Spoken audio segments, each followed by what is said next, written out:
আসসালামু আলাইকুম। আপনারা কেমন আছেন? আলহামদুলিল্লাহ আমি ভালো আছি।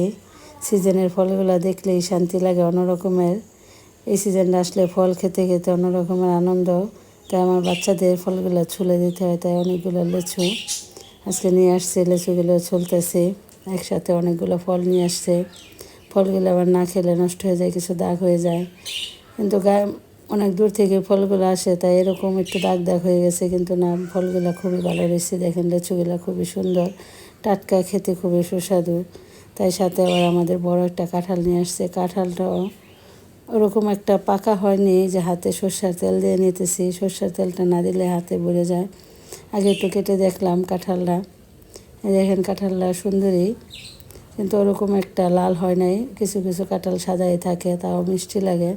তাই আজকে বাচ্চাদের জন্য অনেকগুলো কাঁঠাল উঠাই নিতেছি। আমার বাচ্চারা আবার কাঁঠাল তুলে খায় না, তাই এই কাঁঠালগুলো উঠালাম একসাথে।